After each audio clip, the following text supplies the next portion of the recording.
All right, we're here to talk about the most important thing in agriculture, a new breakthrough in scientific inquiry into soil science that is literally going to change the face of the earth if we continue to spread the message around the world. And this is the invention of the Johnson-Su bioreactor just about a little over a decade ago in New Mexico, northern New Mexico State, I believe. But it's not just the Johnson-Su bioreactor that we're going to talk about today, and we're also going to do a raffle, $5 a ticket, and the winner gets the bioreactor to take it home. All the money's going back to the fair, so everyone buy a ticket, because at the end of this talk, I think you're going to want to have one of these in your yard. Now, for those that don't know, for the last century, we've been depleting our soils. Modern agriculture basically repurposes toxic chemicals. We've depleted the soils of its normal fungal content, and we are now left with an agricultural broken system that is bacterial rich, grows food that is less nutrient dense, and it is covered in pesticides. Now, all this can be repaired by simply revitalizing the soil. Now, if you don't know, healthy soils are teeming with life. And for those that rototill and do things like that, those methods kill this biome. You're simply chopping up the active life in your soil. So if you've never heard of the no-till method or something like the Ruth Stout method, I implore you to go look that up. But a healthy living soil is teeming with bacteria, so much microorganisms that in a single teaspoon, there are more animals than on planet Earth, humans. There's probably 10 billion microorganisms per teaspoon in living soil. And if you go out to a farm, a normal commercial farm, and check their soil, you're going to find that that is depleted by over 95%, which can't be good for plants because it's this living soil. The way that the earth works, people who study permaculture, we repair the soil because it is the microorganisms in the soil that are doing all the work. They're the ones that provide the nutrients to the plants. They're the one converting carbon. They're the one that is allowing for water to absorb instead of sheet flow. And with a long enough time frame, if you have a living soil that is built over years, the fungi and the mycorrhizal content, you will literally have acreages that can communicate along vast distances. So the soil itself can start moving around nutrients where it's needed. This is what we've lost, and this is what we need to get back to. And so for decades, people have been looking how to do this, and that's where all the different types of composting and compost teas and Korean natural farming, all those modalities were people attempting to create a living soil.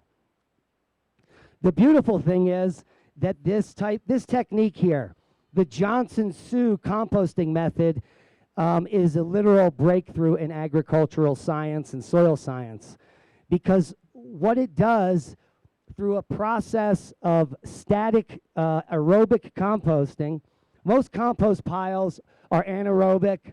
They stink, they're nasty, you've got to turn them, and they take a long time.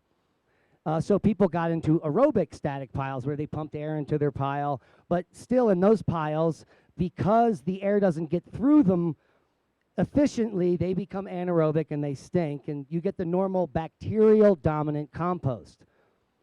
It's not necessarily bad, but if you don't have enough fungi in your soil and you keep adding bacteria, then it can be deficient to your plants. I mean, this is so miraculous that the compost that comes out of here has over a 1-to-1 ratio bacteria to fungi. And if you do it with carbon complete products, meaning you add no nitrogen, and we'll get to that in a minute, if you just use leaves in here, you will get a 5-to-1 ratio of fungal dominance, which is really what we're looking for to fix the soil. And so if you can achieve that, this isn't the type of compost that you need thousands of pounds and you put 4 inches on every year. This is a different type of product where a single pound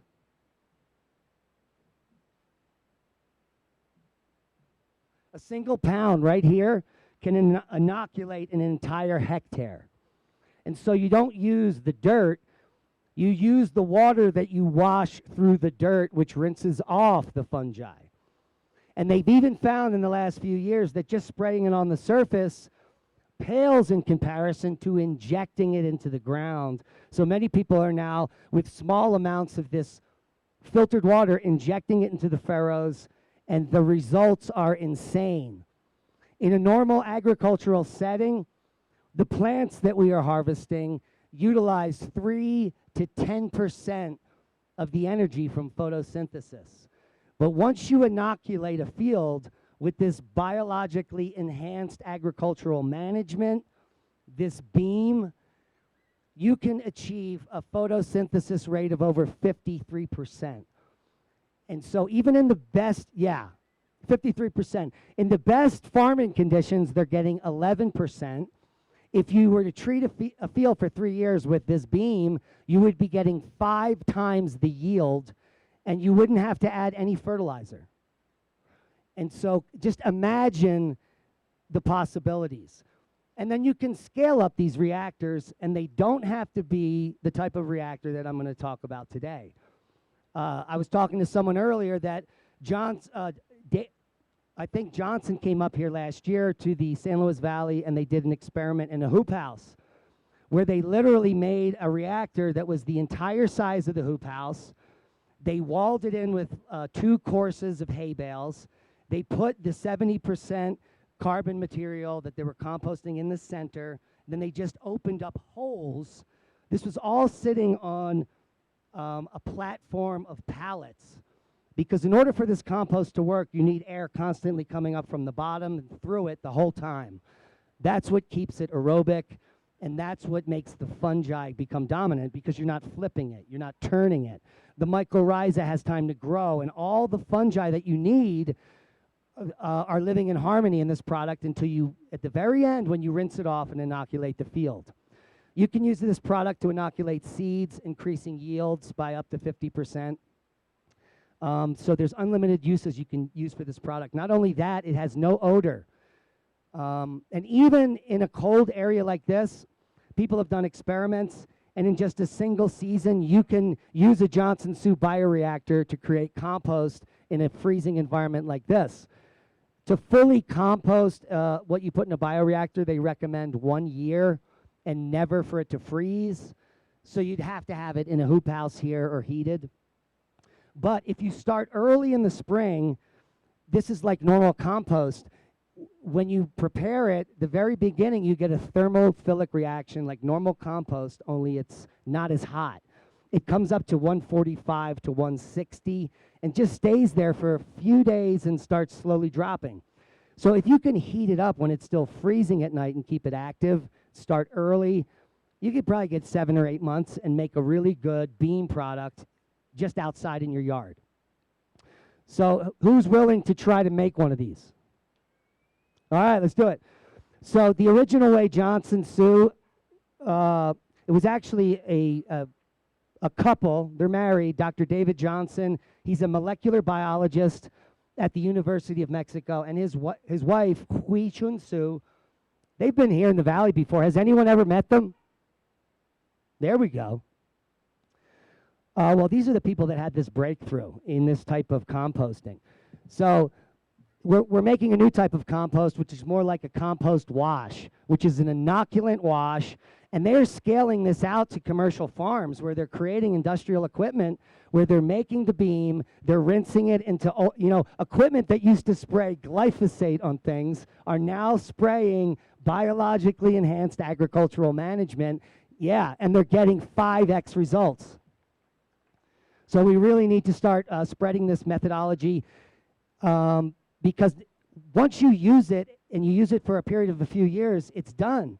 You've created the living soils, and you don't need to do anything else. This is literally a miracle of permaculture that, literally we can have the best results in just a few years, when before we're building soils I've been building soils for 8-10 years at our farm, and now all I have to do is spray this stuff on. So that's kind of good news. Not only that, the gentleman right in front here, Fungi Compost, he's got beam for sale. So if you need to get some beam, you don't need that much, because this pound goes a long way. Not only that, this beam I'm holding is 4 years old, and it's still 70% moisture. So you can store it indefinitely in a cold, dry place, and if it doesn't freeze, you're going to have the same thing that you need anytime. And so for me to like inoculate a 1/4 acre of my field, I'm just going to need a handful of this. I'll rinse it in 20, 30 gallons of water, and I'll go out there and I'll spray it. But what they're finding is that injecting it into the ground, again, is like 10 times better. And that because it doesn't evaporate. It's alive, and you're injecting the life into the earth. So absolutely amazing.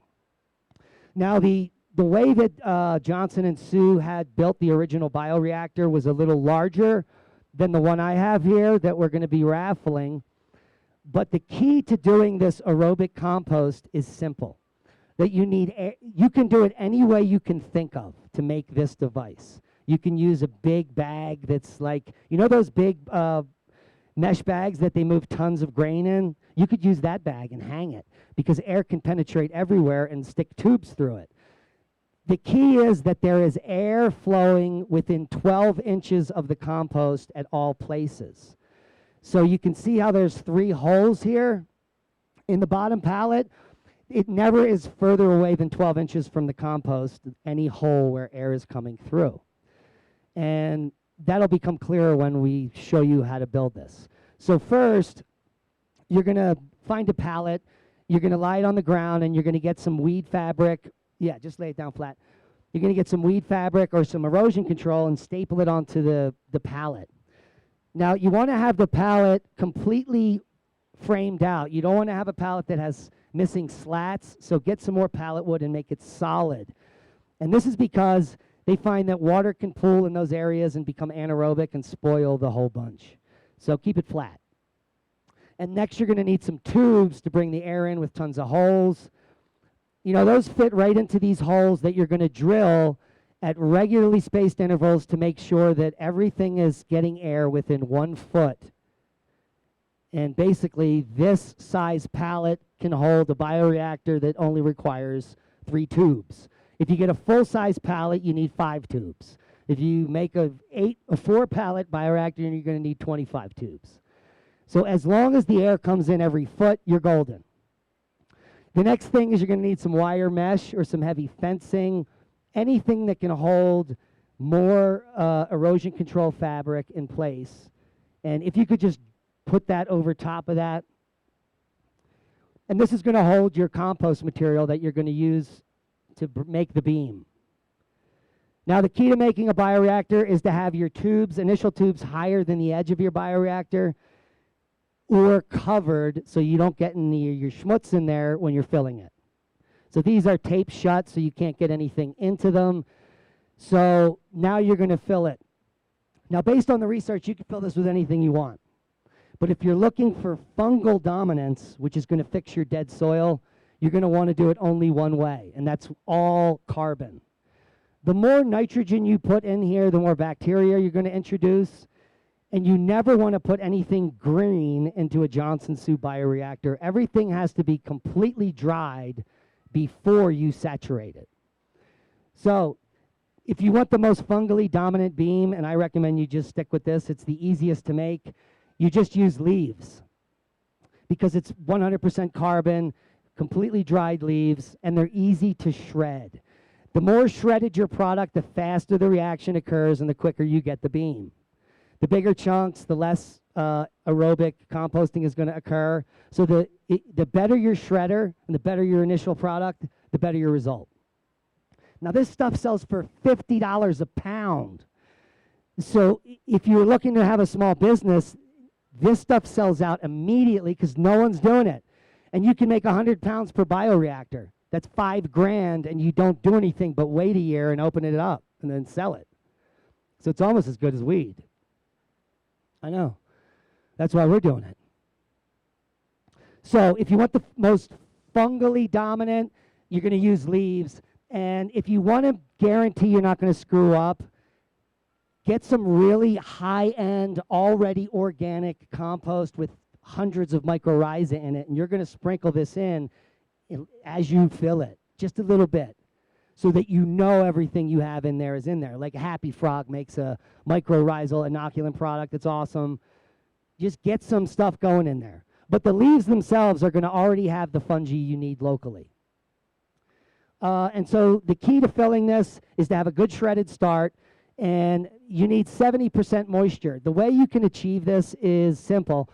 You can have a tilted over wheelbarrow, and you can have a cement mixing basin that you fill the dry leaves in, that's filled with water, and you soak it there for a few minutes until they've soaked the water up. Then you pick it up and throw it into the tilted wheelbarrow and let it drain for just a minute or two. Let it drain till it's not wet. And as you're filling this with your 5-gallon buckets, typically they use, you don't want to really pack it. You want to let the weight do the work. The more it's packed, the more opportunity for that anaerobic thing that we don't want. We want to keep the air flowing. And then you can fill it to the top. And then all you have to do is make sure you maintain moisture. And the way you do that is you cover it. So we got a cover here that comes with the reactor. And you could put a drip irrigation on a timer and just, turn it on 15 minutes every 12 hours. Or if you're a diligent rancher like I am, you just water it by hand every day, because that's what I do. So it's up to you. And then you just wait. Then you open it up and you got the beam. And it's beautiful. Now, some people are using the shells of IBCs and having really good results because they're super rigid. You know what I'm talking about? They're aluminum shells and the IBCs are the plastic water jugs inside. So you can use that aluminum shell. One ranch has scaled it up to hundreds of these bioreactors. Because once you find out what this will do for you, this is the only thing you're ever going to do. And every farmer that gets a taste of the beam scales it up. I mean, fungi compost, you know what I'm talking about, don't you? I'm not lying, right? Yeah. So the next part here, I'll just answer any questions about building your own bioreactor. This one, on their website, they say take 5 to 6 hours. This took us 2 hours because we knew what we're doing. So it's not hard to do. A lot of people have this material lying around that are already permaculturalists or ranchers or farmers. You don't have to use drain tile. I drilled all the holes in here. I recommend you put more holes in. One thing I didn't say is that after you fill this, let me tell you how the reaction works. So it's filled, it's moist, you cover it, you leave the pipes in for at least 24 hours. But I recommend you leave them in for at least 72 hours. And don't take them out until you check with your compost thermometer that the thermophilic reaction has started. Because if that started, the fungi and the mycorrhiza are already holding hands. And they're going to keep that leaf litter together. So when you pull the tubes, it's not going to collapse in on itself. So all you need is a compost thermometer. Make sure it's, even if it's gotten a 90 or 95, you can pull the tubes. You can leave them as long as a week if you want, if you're a scaredy cat. Because filling the bioreactor takes the most time. If you just spend 4 hours filling that out and then everything collapses, that's a bad day. So I'd be happy to answer any questions. We're going to be giving away the entire bioreactor, the cover, the tubes, the whole thing, a thermometer so you can get started right away. And all the money goes back to the Energy Fair. So make sure to show up to our booth. We also have free cannabis if you sign up, or even if you don't. So any questions? I'm blinded.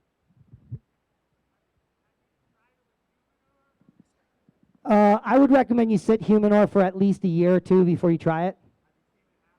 No, but a lot of people are, so we do chicken farms. I'm going to probably do some bioreactors that utilize our chicken litter, which is mostly pine chips and the poop. And I think it'll be real hot and bacterial dominant, but we'll also do pure leaf litter. So I have a blend of composts. I've never heard of Humanor, but I really haven't done any research. We have another question from Karen. I was just curious about the website. To find the Johnson Sioux bioreactor, there's a PDF online. I think it's regenerativeinternational.org. But all you have to do is write Johnson Su Bioreactor PDF, and you'll get to that website. It's step-by-step how to build exactly what I showed you here, just a bigger version. The bigger version is you need a ladder to fill it. And if you don't need that much compost, if you don't have 5 acres or you're not going to sell if you don't need $20,000 worth of beam, you don't need a big bioreactor. But if you want to be a millionaire, hell, build 50, and I'll be your partner.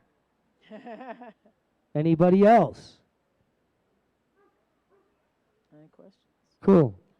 So if you need some beam, fungi compost is beam, check out our booth for the bioreactor. You have a question? And thanks. It's been swell. Thanks, everybody. Thank you, Diamond. You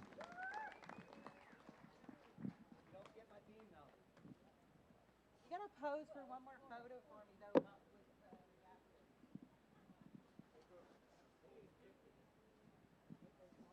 Where's my papers?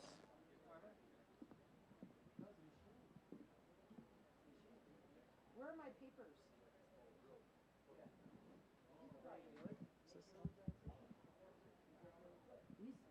Somebody took my papers. All my papers. Oh. Okay, thank you. Okay, thank you, Diamond Mariello. And if you guys want to come on up and look at the bioreactor and do the raffle also. Thank you so much. Hello. Yes. Yeah, underneath this, you put it, raise it up on your cinder blocks, put a catch basin underneath, then you've got the T that comes out from the bottom of it. To recycle the water? Yeah, recycle the water, to use the water. Yeah. You could put that in the garden. Yeah. You might want to give the mic if they're talking, just so they can hear. Nobody wants that thing. You've got that. Yeah, we'd like it for the community garden. You know the community garden over here? No, he knows. Oh, Raffle it, but Yeah. I'd be happy to come up and make another one for you guys. yeah. Be wonderful. We should do it early in the spring, and then we could all fill it, have a community event where we all fill, we'll make 2 or 3 of them for the garden. Then you'll have a product at the end of the year. You have too much, then you'll be competing with fungi compost, and then the price will come down. Right? I'm looking at I want beam to be affordable for everyone, $20 a pound. It's worth 50 because no one's doing it, but if we have millions of pounds of this moving around, it's going to become more affordable. Like they can't give cannabis away in Pagosa now because everybody's growing it. Same thing happens. Supply and demand, baby. And you know that dead orchard when you're coming into Crestone? There is, if you go on an original Beam website that came out like 8 years ago when they started selling this, I knew the guys, they were making it in Indiana. It was only $29 a pound at that time, I think. No, actually, that was a half a pound, so it's come down. But they went to a dead orchard where the trees were completely dead. They had 1 branch, 3 leaves, and sprayed it and inoculate the orchard. And in that year, every tree came back, 100% growth. And the second year, they had fruit. It was unheard of. And what this also does, because of the fungal dominance and the right bacteria to fungi ratio, all the diseases that are in your soil go away after time. So there's no need for anymore. There's no need for pesticides if you have biodiversity, and there's certainly no need for fertilizers, because especially the clay soils we have, the problem is unlocking the nutrients to the plants because we have no fungi. But once the fungi are there, this clay crap or pure sand soil becomes very beneficial because they can take the nutrients right out of the stones. So it is the future, and it's so simple and passive, like everybody will be doing it. When you say inject it into the soil, how would that work? They have agricultural equipment that injects fertilizers into the ground, so they're using that. But if you're at your home, find a giant turkey baster. You know? What do you put in where?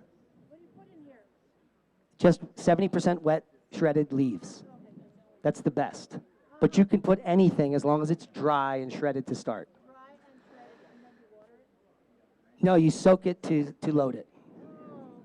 You soak the dry shredded for a few minutes, drain it, and then gently load the reactor. Okay, and then it breaks down. What does it do? It ferments. You have to inoculate The best way to well, you should have fungi on all the leaves you collect off the forest floor. The fungi are on the bottom, they're in there. But if you have really good pre-inoculated soil, which you can buy, is expensive, you should add that in very small quantities to add the fungi you need. Is that the beam? No, the end product is beam. Yeah, so you're ready to rock. Does the type of leaves No. make a difference? Nope. No? No. You can't use beam to inoculate? That's what you use beam for, inoculating. The final product of this is not normal compost that you throw in the dirt. You rinse water through it and use the water. Right, but to inoculate the, to get the beam, can you use it like yogurt starter? You buy a bag of Happy Frog from the weed store. Yeah, and you just sprinkle it in. You want to buy the bag with the most mycorrhiza on it. You can get a product that has like 29 mycorrhiza in it, a single bag of soil. It's called Happy Frog Soil Conditioner, and it comes in a brick. I mean, and all you would need is 1 cup of that. And everyone could share. 1 brick of Happy Frog could do 1,000 bioreactors. Yeah. And then go ahead. Once you have the beam, then you have the inoculant you want, and you start another bioreactor, and you take some of that and you sprinkle it in as you fill. Yeah, that's what I was saying. And keep going. All right, we're going to move this down to the booth, and there's raffle tickets down there, so everyone go down and buy a raffle ticket, support the Energy Fair, and win a bioreactor. Yeah, could you give some more information about the raffle? There are a couple people that asked, and I know you just mentioned, but maybe where the booth is and what's involved with that. If you leave here and go straight out to the street, the last booth on the left is Oppenheimer Ranch, right next to Leak Project, and we have Alien Allen over there with raffle tickets. You put your name, put your phone number, your address if you're not going to be here. We're just going to, I figure we'll just raffle this today because no one's going to know about it tomorrow. So we'll pull the ticket as soon as everyone gets their ticket in. And this whole presentation has been videotaped, right? Yes. And there are 100 videos on YouTube on how to make all different versions of this. Some of them not so good. So do your homework. Don't just watch one, watch 40. What does the fungi look like? What are we supposed to be looking for success? In the end product, you'll see lots of white hairs fibering through. Just like if you're in the forest and you lift up the leaf litter. Yeah. But the end product you want will be looking like this. And then when you squeeze it, no water will come out. It's weird.